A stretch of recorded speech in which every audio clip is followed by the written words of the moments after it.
que mu nekk une structure privée léegi yow en tant que journaliste teg nga sa bët ci document boobu. Jusqu'à présent gisaguma. Les députés de l'Assemblée nationale s'ils nous suivent qu'ils nous disent ndax ceux de l'opposition ndax teg nañu bët ci yooyu nga xam ne moom la président Macky Sall di laajte te pourtant document yooyu la état du Sénégal par le biais de leur ministre concerné. présenter FMI.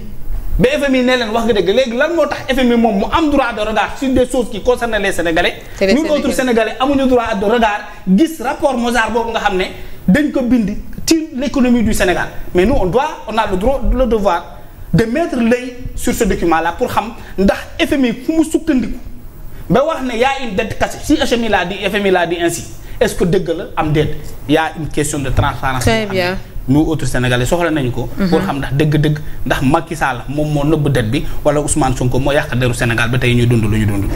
merci Prési bu ñu ñëwaatee un peu ci coowal FMI boobee nga xamante ne jàpp nañ ne peut-être tey jii war nañoo tourner la page waaye itam question yi dafay doon ci peut-être ñu ngi war a jox Sénégal ab peut-être beneen décaissement bu war a ñëw bu fekkee dina ñëw lan moo war a doon li nga xamante ne moom moo di.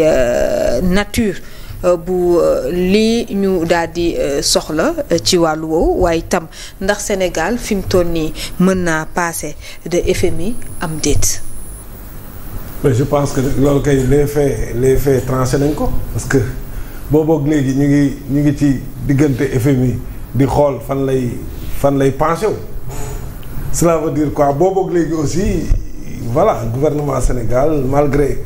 yi Kandé rappelé yëpp nga xam ne PM moo ko daan wax malgré tout ça topp nañ ci gannaaw FMI di daw quand même pour que ñu am programme bu bees parce que ñëpp xam nañ ne on a besoin mais du FMI dañ ko soxla sunu dégradation note yëpp fi mu jógee mais ci loolu la jógee tey jii bu Sénégal di emprunter à des taux élevés sur des périodes très courtes mais lan moo ko waral lu dul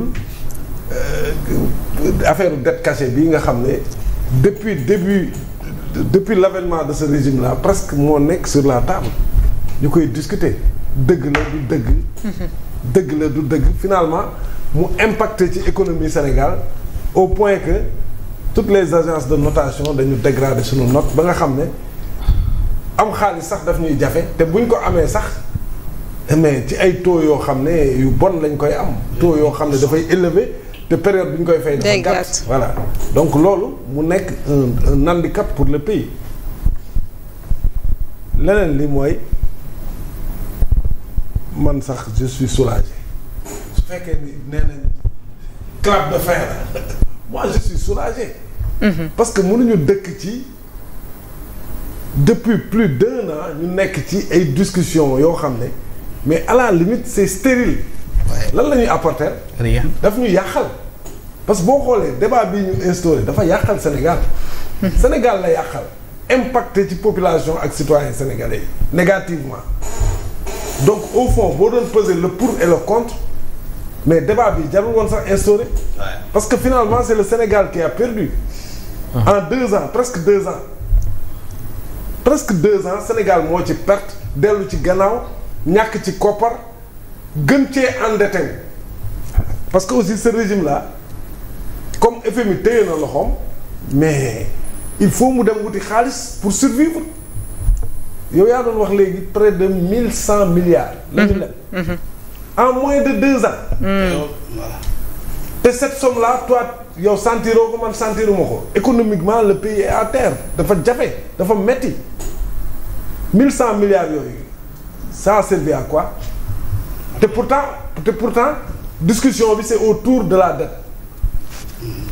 dette la ñuy waxtaane ndax dañ ko nëbbuñu ko pendant ce temps mais on s'endette pour 1100 milliards de francs CFA bu doon sax 1100 milliards yi citoyen lambda yi dañ ko sentir sax nga mën ko nangu mais 1100 milliards yooyu dugg na mais tey jii ci le Sénégalais lambda gën a sonn à tous les niveaux donc finalement pour man moo tax ma ne la je suis un peu soulagé bu fekkee ni on dépasse cette question là définitivement pour dem ci leneen moi je suis soulagé parce que lii ça ne fait que nous retarder de l'essentiel maintenant man nag yow posé nga kii question bu am solo mooy et débat dans tout ça. man loolu moom man kii li mu wax pour man dafa yomb. Diba il s'occupait du budget du temps de Macky Sall. Du budget bu ñu nee budget c'est les chiffres donc mooy lii ñuy wax ni. ak directeur bu BCEAO au Sénégal. loolu la Al Amin Lo moom anam. Diba a été félicité par feu l'ancien ministre des finances assemblée ñëpp di gis. mi tàggatoo daal. ba ko gars yi ministre bi ba mu waxee ba pare ba gars yi félicité ko ne ko vraiment liggéey bu rafet nga def dafa tourné ne leen liggéey bi yëpp ngóor sii la. Diba la joxoñ gars yi assemblée bi yëpp tàccu mais tey Diba est le ministre des finances donc Diba est le lien entre l'ancien régime et le nouveau régime. lien ombilical même. ah lien ombilical. mais bien sûr un trait d'union.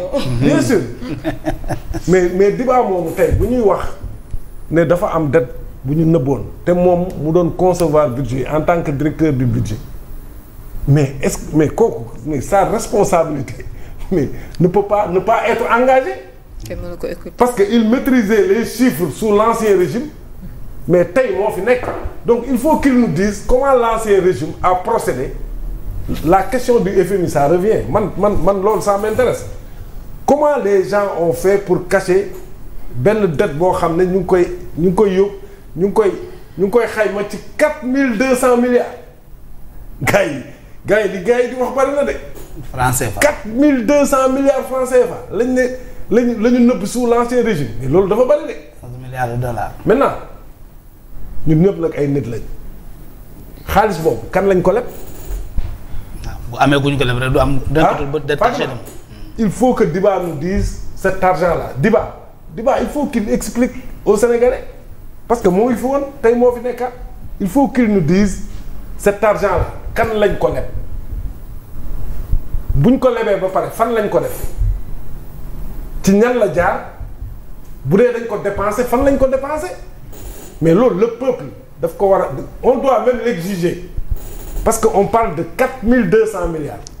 Mais gars, ça c'est beaucoup d'argent dans un pays où les gens peinent à manger à leur faim. Donc loolu mënul jàll noonu rek. Non. D'autant plus que on a une personne qui aujourd'hui est le patron des finances au niveau du gouvernement.